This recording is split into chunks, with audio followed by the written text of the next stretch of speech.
এই যে বুয়েট কারা করেছে জানেন? এই যে বঙ্গবন্ধু শেখ মুজিব মেডিকেল কলেজ 1965 সালে এটা করা।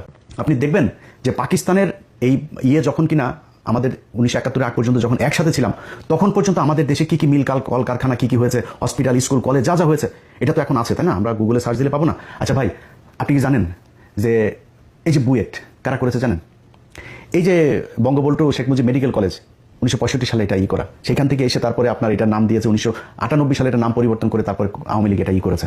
BUET, KUET, RUET, CUET, Chittagong medical, sir Salimullah medical, Rangpur medical, Mymensingh medical, যত রাজশাহী মেডিকেল, রাজশাহী ইউনিভার্সিটি। আরে ভাই, যুদ্ধের ঠিক 1 বছর আগে 1970 সালে জাহাঙ্গীরনগরটা দিয়ে গিয়েছে। মিল কলকারখানার নাম শুনবেন? Adamjee jute mill, Dhaka jute mills limited, Amin jute mills limited, Khulna jute mills, Karnaphuli rayon mill, Pragati industries, Kaptai জলবিদ্যুৎ, Chandrakona paper mill, Ispahani cotton mills, Khulna news print, Chittagong dry dock, eastern refinery limited, যা যা আছে এগুলো সব পাকিস্তান করে দিয়ে গিয়েছে। আপনি জানেন এই যে কমলাপুরটা আছে না, আমাদের বিশাল সুন্দর এক কমলাপুর, পাকিস্তান করে দিয়েছে। যে জাতীয় সংসদ ভবনটা আছে না, এই সংসদ ভবনটা এই পাকিস্তান তারপরে করে দিয়ে গিয়েছে এই দেশে।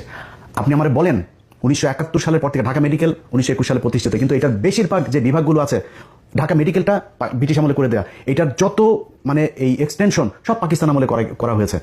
এখন এই যে ঢাকা মেডিকেলে আপনি যুদ্ধ হয়েছে না 1971 সালে, আগে এটার বলতে প্রাচ্যের অক্সফোর্ড, সেই প্রাচ্যের অক্সফোর্ড 1971 সালের পর থেকে এটার এক্সটেনশন কি হয়েছে জানেন? 1974 সালে চারুকলা একাডেমি। একটা মিল কলকারখানা বলেন তো, কোন মিল কলকারখানা আমাদের এই দেশে হয়েছে 1971 সালের পরে? গার্মেন্টস হয়েছে। আমাদের দেশের নারীদেরকে সব ন্যাংটা করে তারপরে রাস্তায় নামাইছেন, সারাদিন না খায় থাকে, না খেয়ে থেকে তারপরে সেখানে প্রতি মাসে 5,000, 7,000, 10,000, 15,000 বেতন পায়, মাস শেষে পুষ্টিতে ভোগে, বিয়ে হয় না, বাচ্চা হয় না, টিনের চালার ভিতরে এক এক ঘরের ভিতরে গাদাগাদি করে 8জন 10জন থাকে, সকালে ভোরে থালাবাটি নিয়ে তারপরে যায়, রাত 8টা 9টার সময় আসে, যেগুলি একটু সুন্দরী তাদেরকে গার্মেন্টস মালিক ওই সুপারভাইজারটা যারা করতে খায়। এই হচ্ছে আমাদের দেশের উন্নতি। আরেকটা উন্নতি কি হয়েছে? আমরা বিদেশে লোক পাঠাই, যেটা দিয়ে এখন দেশটা টিকে আছে। এর বাইরে পাকিস্তান যাওয়ার পরে বাংলাদেশের মিনিমাম কোনো ধরনের কোনো উন্নয়ন হয় নাই।